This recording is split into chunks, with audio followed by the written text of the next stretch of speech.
All right, so ideal weekend example, module number 9, 4 hours of work in Bali, Indonesia, which is your base 2. And I should say from the previous module,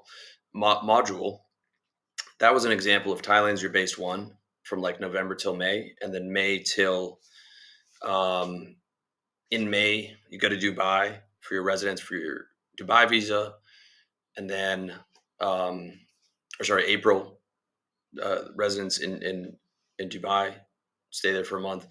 Then you do May till September in Batumi. Um, and then in October, you go back to Dubai, you do another month there. November, you come back in Thailand. In Dubai, you're handling some business. Or you stay in Georgia from May till September and come back to Thailand in October. The only thing is in October, you're getting a bit of the rainy season in, in Thailand. Or you could stay in Georgia, but then you're getting a bit of the winter.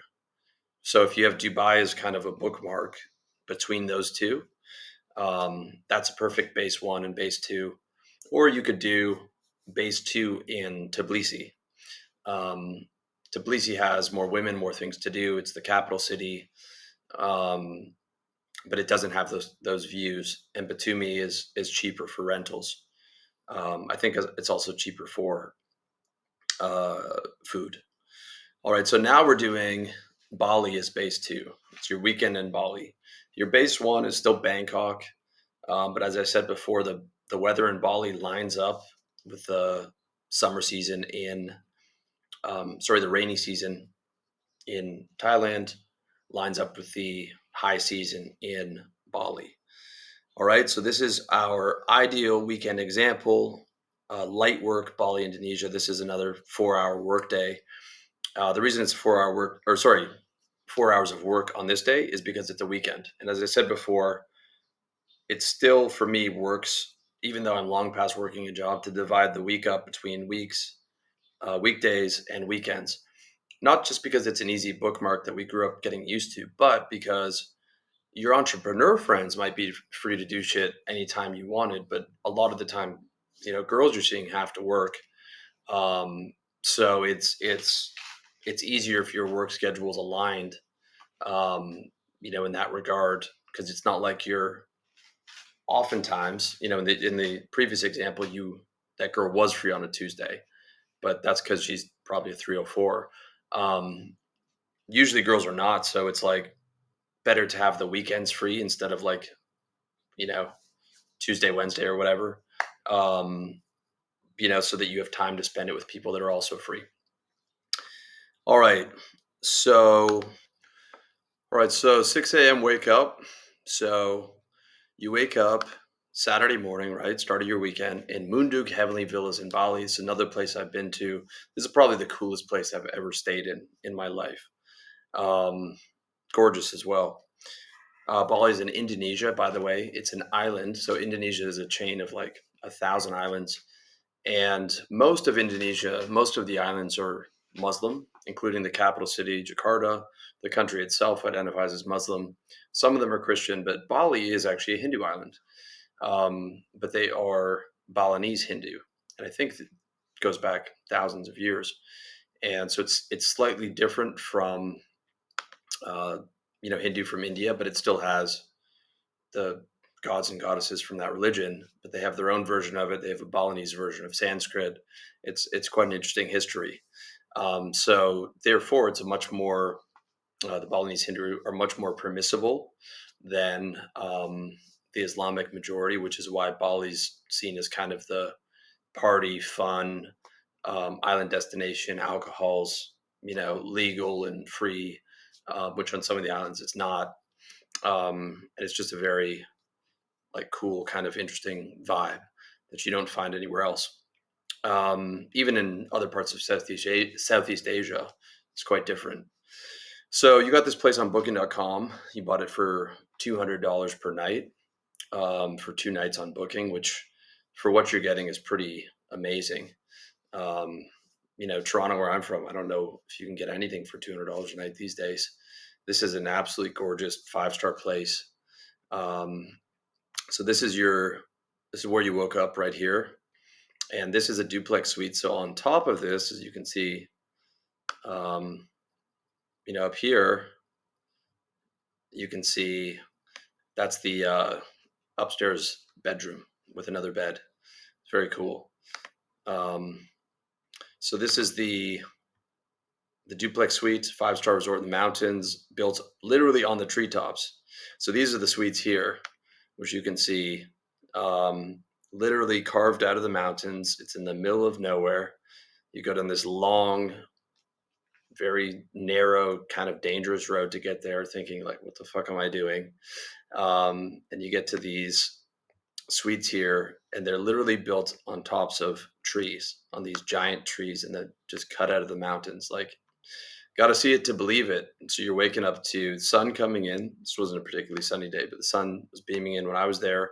And you've got a bit of fog coming off the mountains. You're just surrounded by trees. Absolutely amazing. If you follow me on Instagram, Will Freeman RLD, you can see, I think, in some of my story highlights, the mountains there. Um, some of the videos I took. So the sun's beaming in through the floor to ceiling windows, and you're sharing the bed with a beautiful Russian girl you met in Canggu, which is Canggu is where you live in Bali, right? This is your base too. So you're here from May till September, and Canggu is the neighborhood within Bali. That is the sort of the prime neighborhood. You're in a 4-bedroom villa paying 4,000 US per month on a 6-month lease that you got. You paid in advance to just have it handled. Now, that being said, you do need a fair amount of legwork to find a place that doesn't have a bunch of noise and traffic and things of that nature. And it's getting harder to find. Post pandemic, it just got flooded with tourists. I came here during the pandemic, where it was quite easy to find places, but um, I recommend a place that's no less than 4,000 a month, unless you want to deal with water issues. And a lot of these places are, what's the word? Open concept. So the downstairs has no doors. So all the bugs and all the animals get inside, and it's a fucking mess. I don't know how people stay in them. But if you're paying I would say around 4,000, you can get a killer, huge villa and enclosed living, which means fucking doors. And if you do the legwork and find a place that's far enough away from the main road, so you don't hear cycles whizzing by, or you hear dogs at night barking, you can find a good place. But don't underestimate the amount of work it takes to find it. And once you do find it, if you are planning on coming back every year, the second you finish, staying there and going back to Thailand, book it again for the next year. You don't want to have to book it, you know, at the date you're coming, or even a month before, because a lot of the people you're dealing with are just dumb. They'll be like, no, you can't have it for 6 months because someone's staying here for 3 nights in May. And it's like, just fucking cancel it on them. But they don't do it. You'll see when you come out. So, I mean, do a recon trip first, make sure you like it. um, and maybe your first time out to Bali, you can take 3-4 months while you're staying in a hotel. Okay, if you're staying in Canggu, the Easton's nice. Now that's about 5,000 a month, but it's quite a nice hotel. You can certainly find 2,000 a month hotels. Um, but take 2, 3, 4 months to look at villas and have a local assistant do it. You don't want to just book something on an Airbnb site unseen and be catfished. A lot of the villas are catfish, or the location's fucked up. Like anything in Barawa, they built a giant nightclub, Atlas Beach Club. I think it's the largest beach club in Asia. That entire neighborhood is ruined.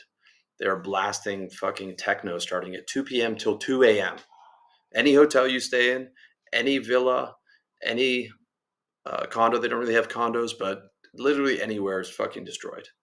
Um, and keep in mind, in Asia, they don't have the same zoning laws. I mean, in Bangkok, to a degree, they do in some of the capital cities. They won't build a nightclub in the business district. But even then, there are parts of downtown in Bangkok where they build a nightclub there, and it's shaking the windows of every giant brand new condo building that was just built in the area, that someone paid 500 grand for, and it's fucking ruined. Um, So do your homework before you settle into something. Don't just think, oh, I'll get an Airbnb and I'll come over. It'll be great. It won't. I could almost guarantee you that it'll be a fucking mess and that the water won't work. And they're like, oh, we have a staff for the house and they're dumb and it's a mess. So book your first, let's say you set up in Thailand, right? And you want to test out Bali May to September. All right. Book a hotel for the first month. Get a local assistant. Have um, your remote assistant manage the local assistant and get them to send you tons of places and then get them to go to the place and shoot videos. Video tells all. And then ask them to go back at night, see if there's dogs around, um, see what the nightclub noise is like at 10 p.m. on a Friday, if you have to deal with that. See if you have dumbass neighbors in a, you know, it's kind of like a townhouse complex or whatever, and they've got their kids running around. Or there's one really nice villa I was staying in Karopakan, and they'd built out sort of it was in an alcove, which was quiet. They had multiple villas next to each other. So you heard the kids running around a little bit, but they had an event center there for people to do weddings and shit, which was fine in the pandemic. When that was over, there was a fucking wedding, every day. Um, People making noise and like fucking the whole thing up. They just don't deal with noise the same way we do back in North America. So you've really got to do your homework for location. And just because you think, if I pay 6,000 a month, that'll solve it. Or I'm paying 4,000 a month, that should solve it. No, there's just a massive differential in quality. There's not like a standardized quality of construction as well as location. So the ideal place to rent from is another Westerner who like had the house built for themselves, and oversaw the construction and made sure it was done at a higher standard. In a Bangkok or one of these cities, and you're in a brand new condo building, that's built by like a Sansiri, like a prominent developer or Western company. The standard's going to be good. But when it comes to these kind of individual villas, um, it's a very differing quality. Um, so be careful there. Anyways, Canggu's where you live. Spend the rest of the year in your base one, which is Bangkok, where you stay at the Marquee. Just as an example from the first module. Um, you're doing the Dubai thing, where you're going there in like um, May and October, so you're not getting the rainy season in Thailand or Bali. But you know, if you don't have Dubai, you can um, come to Bali in March, in October, and it's a bit of the end of the rainy season, then you get a bit of the start of the rainy season, but it's not as bad as November till February. It's not terrible. There'll still be like 3 sunny days a week. Um, so you met your Russian beauty at a coffee shop in Canggu, the most popular neighborhood in Bali for foreigners, home to many beautiful women from Eastern Europe. You were pleasantly surprised that she was one of the few Russian women in Bali who either wasn't here with her boyfriend or husband, um, and was single, but was not here as an escort, sugar baby, or OnlyFans content creator. Yes, there are women that come here to be escorts on secret arrangements, or they use Tinder to find their dates, or they do it locally through messaging apps. Sometimes within the Russian community, they have that. They're deported. You see it, monthly. Like, and I don't want to generalize Russian girls, but it's usually Russian girls that are being deported for coming here, overstaying the visa, supported themselves with prostitution, or escorting or sugar baby or whatever, which is fine if you want to do that. Like I'm not against that. I'm just saying most of the girls who are from Eastern Europe here, who you would consider for a girlfriend, cannot afford to live here by herself, right? Because Bali can be, it's more expensive significantly than a Chiang Mai. It's even in a sense more expensive than Bangkok because there's a ton of like $1,000 a month studio or like one bedroom condos that are nice in a new luxury building. There's like none of that here. There's not a glut of inventory of condos. It's kind of like villa or hotel, uh, you know, and a hotel, if you want like I'm paying 2,500 a month for this suite. It's quite spacious. You can't really see. It's quite nice. Hotel's very peaceful and quiet. You can get a suite for 1,000, but the average girl, young 23-year-old Eastern European girl, isn't going to be able to afford that. So she's going to be staying in like a $200-300 a month little guest house that you wouldn't want to stay in if she's single. But the bulk of women here from Eastern Europe are here with their boyfriends or husbands, and a lot of the ones that are single, they're not um, as sugar baby or OnlyFans. There's a lot of girls doing OnlyFans, both here, Dubai. Um, you know, OnlyFans has become a really, really big thing for these women to support themselves with. Like when you see a girl taking pictures in Dubai and these various exotic locations, like unless she is there with her man, she's either a sugar baby or OnlyFans. Unless she's there with her boyfriend or husband, almost with certainty. If she's young and beautiful, like there's no way a 22-year-old girl who grew up in Eastern Europe has the money um, to pay for all that herself, to pay for Dubai herself. 0% chance. 0% chance of her having a nice villa in Bali by herself. Um, I mean, even for most 22-year-old guys, right? Um, right. So you've got a quality girl. She's not into this like eat, pray, love, astrology, fucking bullshit, godlessness. If she was, she'd be up in Ubud, which is a mountain neighborhood in Bali, which is quite cool. And that's another potential place to stay. Much more quiet. It's cheaper. Just a lot less going on. She's only planning on staying for a few weeks because she doesn't have a stable source of income. So you got her a job doing social media marketing for one of your businesses or one of your clients' businesses, bought her a long stay visa, um, like a 2K business visa, and she stays at your villa 3 nights a week, and the other 3 nights a week or 4 nights a week, she stays at a guest house. So you still have some of your privacy. You're both happy because you're in the new relationship energy phase of your relationship. She doesn't have to go back home. You got her $500 a month from your business for client's business, doing some marketing bullshit. And now you're enjoying the exotic location. So that's the thing. A lot of guys have this thing about paying for girls or whatever. If she's working on your business and she's doing social media for you or whatever, she's making you money in some capacity, or she's helping you make money, and you're paying her for it. But when you're meeting girls outside of like the city that they live in, which is, you know, if you're meeting a Western girl in Bangkok um, or a girl from Eastern Europe in Bangkok or anywhere from that, not from that city, which is especially the case in a Dubai or a Bali or something, a lot of the time you're dealing with a girl who doesn't have a stable source of income, or she's trying to be strong and independent and make it on her own in business, and it's failing. So if you actually like your girl and you want her to stay with you, you've got to get her finances handled in some way. Um, and if it's a serious girlfriend, I don't have a problem paying for her.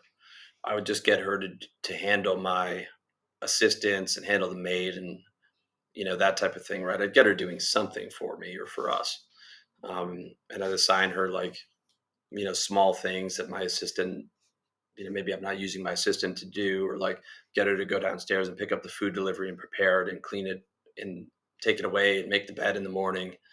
It's really easy, but like she's at least doing something to where you're not just you know spoiling her, right? And like that type of situation. But um, especially, this is true, right? If your life involves a lot of travel, um, right? Because then if your life involves a lot of travel, that girl can't have some bullshit job, right? Like the one of the my girlfriends in Georgia. Um, by that I mean exclusive. I saw them one that broke up and then went to the other one. She worked in a hotel. I think she made like $200 a month, and there's a lot of times she couldn't do stuff because of her job, right? And I was like, just quit the fucking job. I'll get you 300 a month doing something for me. She didn't want to do it because she'd bought into that as a career and like a path to own her own hotel. Fucking stupid idea, right? When you're dealing with most girls, like their plans are fucking stupid. And I ended up breaking up with her. That was for other reasons, it just wasn't compatible with her. But that would have been a major problem if if I wanted her to stay with me and come travel with me. I would have had to get her to get rid of that job and just replace the income myself, or not have to replace it, but you know she's living with me and it's handled. Um, right. So like, a lot of guys grow up reading the pickup stuff or whatever, and that's, fine in the city that you're living in. If you're meeting a girl, you're from Toronto, you're meeting a girl there, right? But if you actually want to have a cool life with a girl, she can't afford it. So unless you're putting her on OnlyFans like some guys do, and you know, turning her into an asset, it's you've got to find a way to get that handled, and that in and of itself, right? Me personally, I wouldn't want my girlfriend on OnlyFans. It's different if I'm just running it as a business. Although, the sin factor, I wouldn't want to do it. I just wouldn't want that out there, especially if it's somebody that, you might have kids with in the future or whatever, just for my reputation. Some guys are cool with that. I wouldn't prefer it. Um, but then that becomes another business, right? And now you're basically a marketing agency for girls, your clients, and now you're dealing with all those headaches, right? So it's not like it's just free money coming in. So you've got to handle the money thing. And even like, okay, let's say you met a girl in Toronto and you were planning on leaving. She can't leave unless she has a remote source of income that you get her, or unless you're paying for everything. And you just get her to make it up for you by filling in the gaps between you and your assistant. So these guys that talk about like don't spend money on girls or whatever, like that's bullshit. If you're not spending on it, you've got to find a way to get her some remote income to pay for her life. If you're not going to be living with her or whatever, and so she can stay in the place that you're in, or um, just handle it yourself.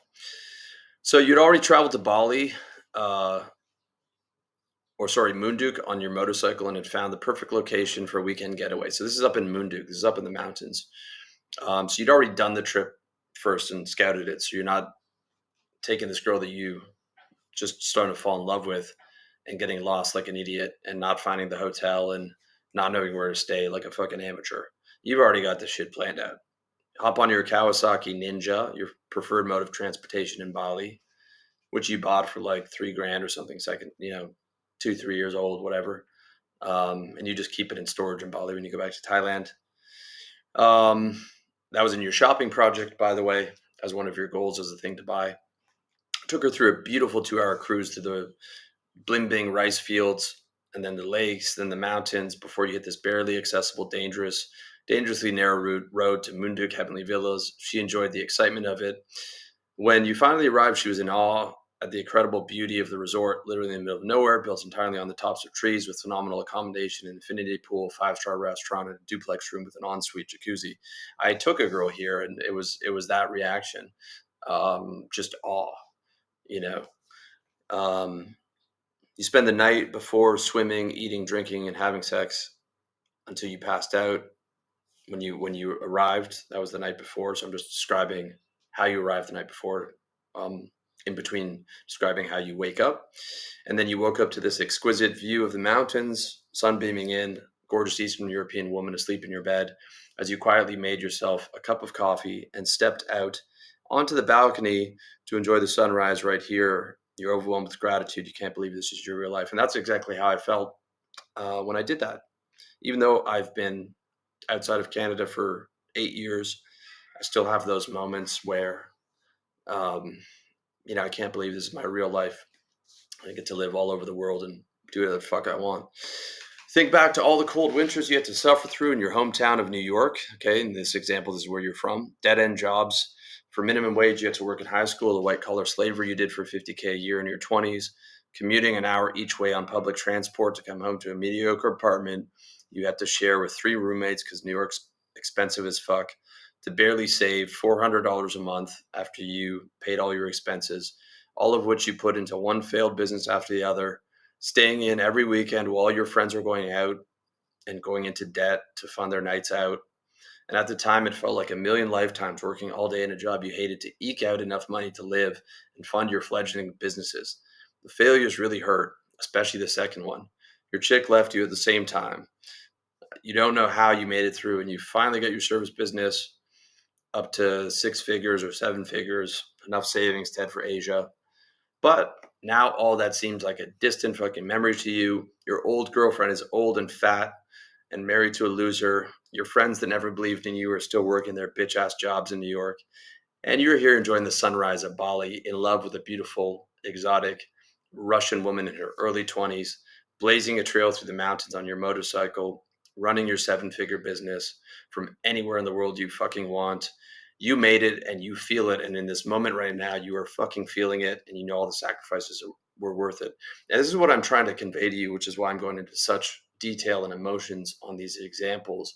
Is this is the kind of life you can fucking have. This is the purpose of this course, is purpose of learning all the stuff about how the world works so that you can create the games. You can have the mindset to understand consistent habit is what I'm going for. You can have the games to create this. You can create the money to create this. You can create the dating games to create this and create these experience for you to where you can enjoy it and you get the identity wins. You get the achievement wins, the girl win, the travel win, and the motorcycle win, and the waking up in the fucking mountains on a treetop win, all at once. And when it hits you all at once, you feel dizzy with happiness and gratitude and success, and you're ready to say a prayer just out of gratitude to God right there.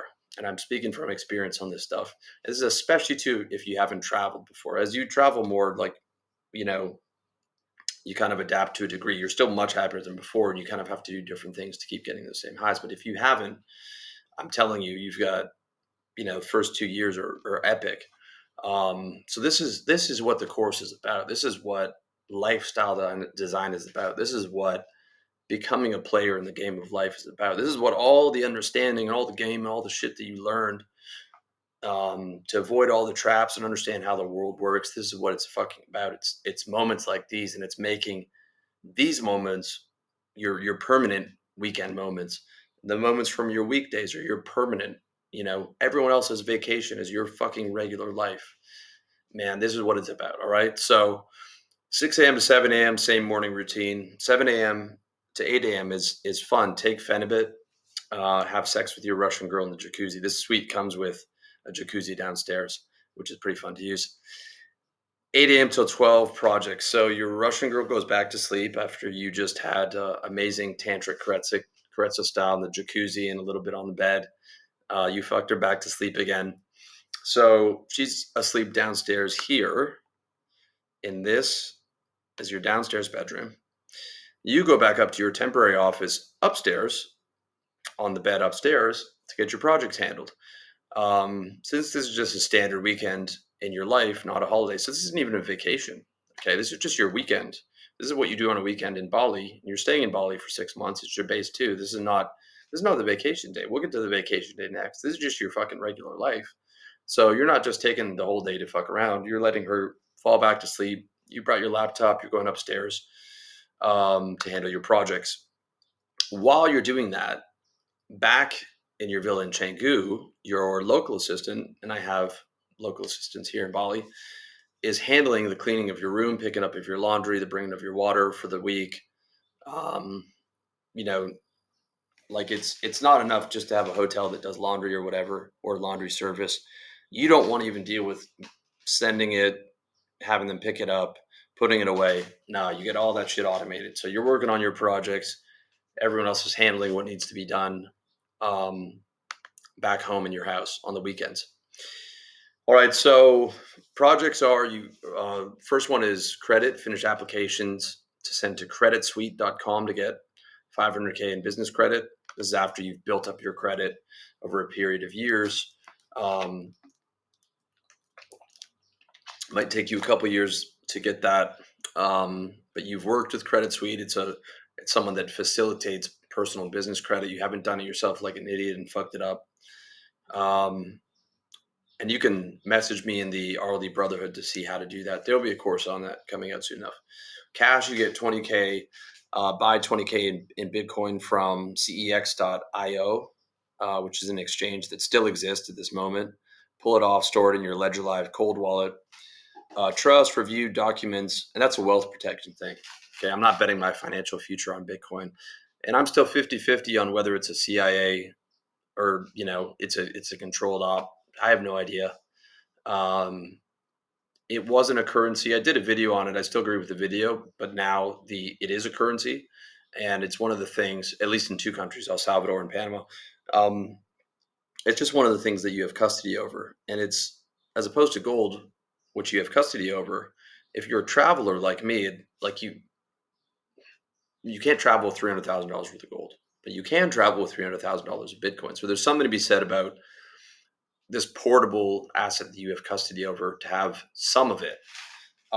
Whether it goes to zero or $500,000, I have no idea whether it's um, a controlled, um, you know, psyop to get people primed for CBDCs. I don't know, um, but it's just something. It's just another thing to hedge in terms of your wealth protection. Once you're already rich. Um, Trust review docs on setting up a corporate trustee in Dubai to own your own holding company. Will finalize your will and establish your executors. Panama, respond to your payment lawyer with the KYC documents for your Panama business account. Clinic, get your assistant to book an appointment at the Puriva Clinic in Bali for testosterone replacement therapy. I can confirm to you that you can get TRT cream at Puriva Clinic in Bali, and it's very easy to get. Celebrity, get social media team to launch and promote highlight reels on Instagram. Southeast Asia, send docs to agent to renew your KITAS. So this is your Bali task. That's your Bali business visa, which you're currently staying on, and you bought a 1 year. It's expiring, so you're getting him to get you a two year, um, and they ship your passport off. You're doing it now, early, because it's going to take your passport for 3 months and immigration fucking round. So you're doing it early so that by the time you're going to leave in, October, you've already got your passport back. You've got a KITAS, got it all set up for when you come back to Bali.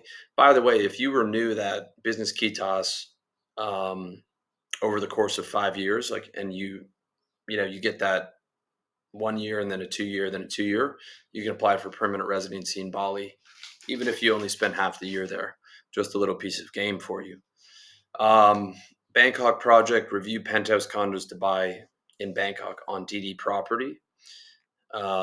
Network, join RLD Brotherhood Elite Network. Just fucking do it.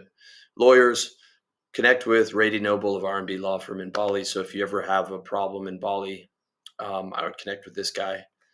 And you know, for criminal, immigration, tax, when you have the right lawyer, when you have a fixer lawyer, this, if you have any problem in any of those areas, you don't need to go find the tax attorney yourself or whatever. Like, this guy will find them and help you handle it. Um, and in Southeast Asia, Eastern Europe, you can get shit handled. I'm not saying do anything crazy, but it's a different ball game.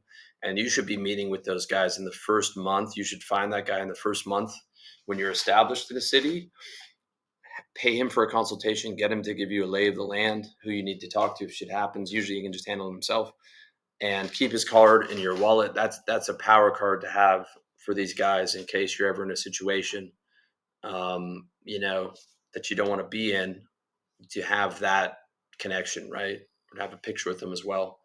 And they can help you make other important connections, right?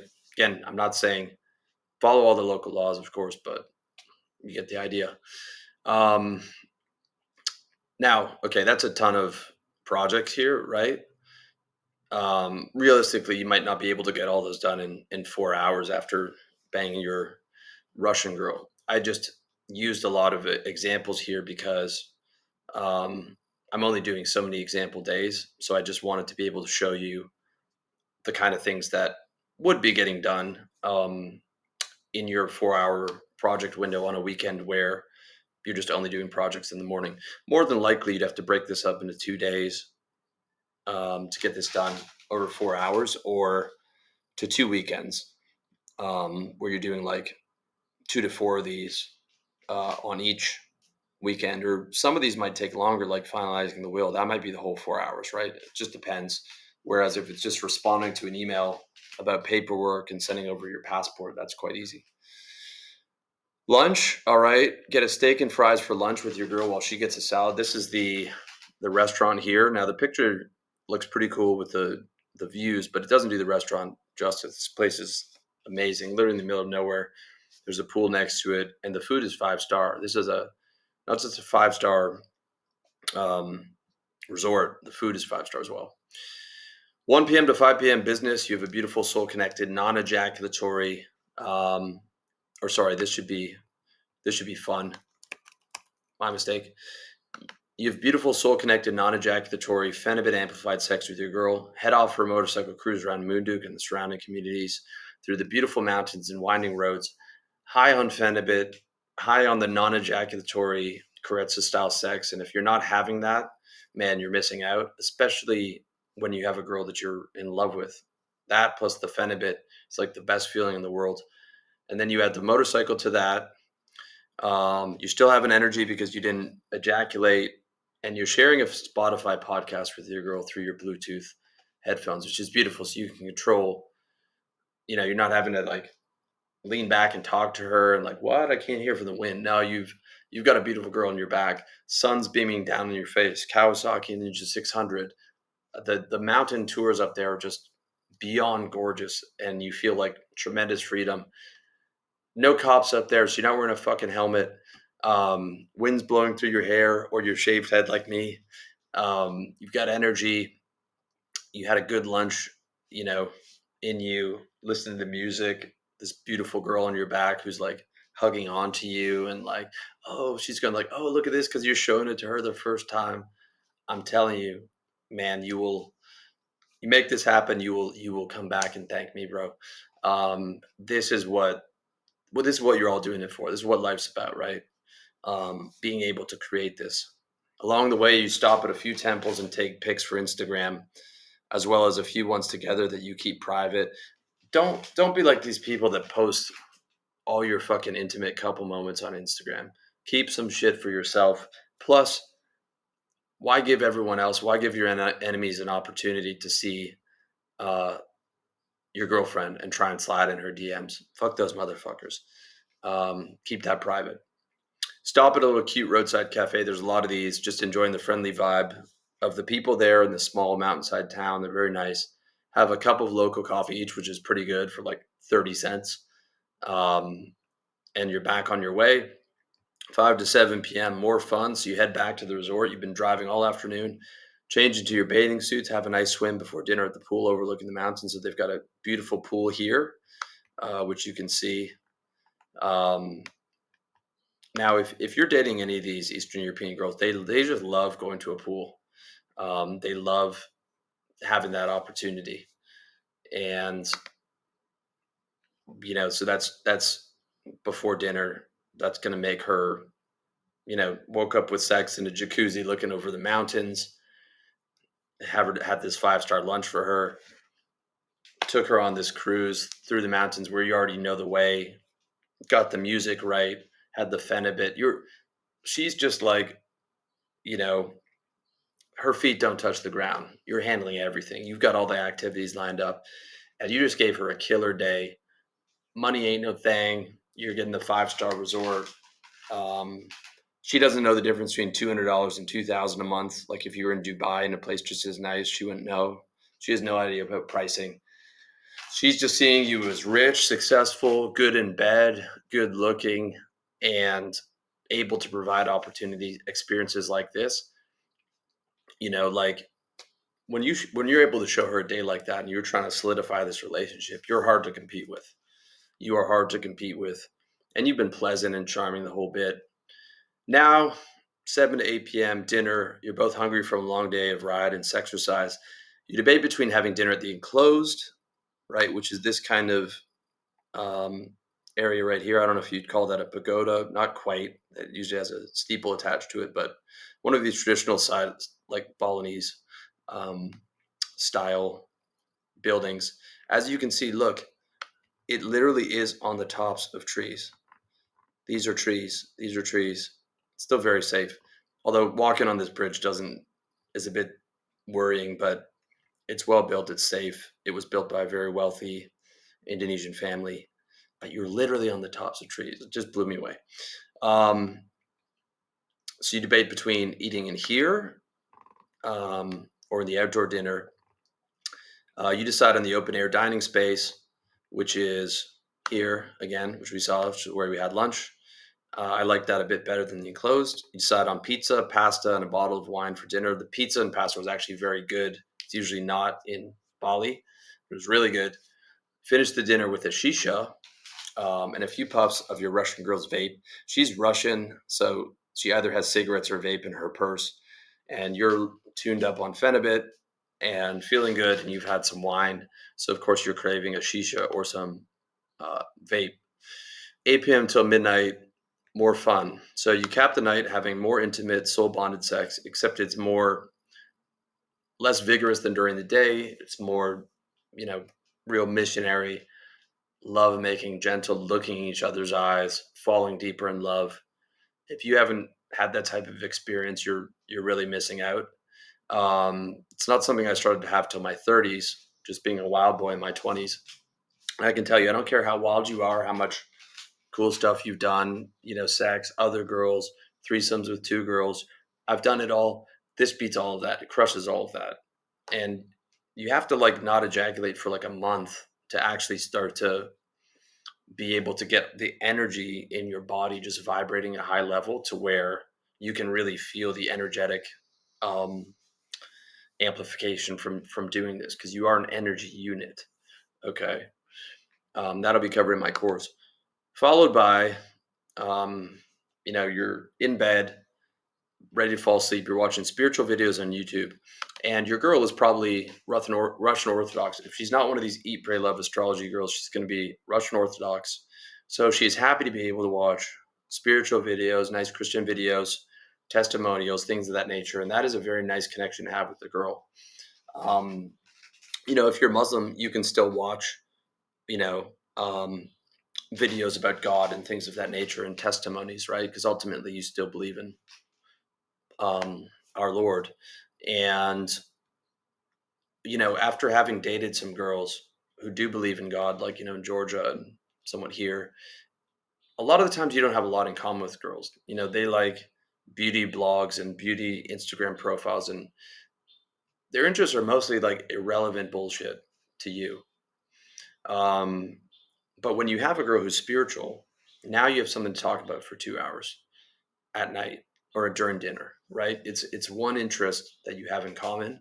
That is a very deep topic that you can talk about for hours. So that is very, very nice to have. And you're just closing out this day with testimonials and words of prayer, words of affirmation from Christ and the saints, and people that have, you're watching these near death experiences, right? Of people that have come back. You're dreaming about heaven, and you're just in a state of gratitude and love for your Lord to be able, who gave you these experiences, even though you aren't married. Um, but look, I mean, look at the age we live in, right? God is forgiving, and when you're having moments like this with a girl, it is in the spirit of marriage. Like the whole idea behind not having sex before marriage was to turn you away from lust. But you're acting in the spirit of love with this girl. You're not acting in the spirit of lust. You're acting in the spirit of happiness, love, compassion. You're having a loving filled day. And I think that if you're committed to her, if you're in a relationship with her, I feel like that is acceptable, because that is what God wanted for us. Was to be, for our sex instincts to be about love. So you're feeling tremendous gratitude and just can't believe this is your life. You're excited to wake up for the next day and do it again. You say a prayer to God together, being grateful for the incredible moments you shared, knowing this is one of the days that will make life worth living before you fall asleep in each other's arms. And if you stay together, great. If something happens, she has to go back to Russia in a few months or whatever. These are the kind of moments you remember for the rest of your life. You don't remember the fucking, um, oh, in March I made $17,000 or I made $77,000. That's great to have in the time, and money is super important, as we covered.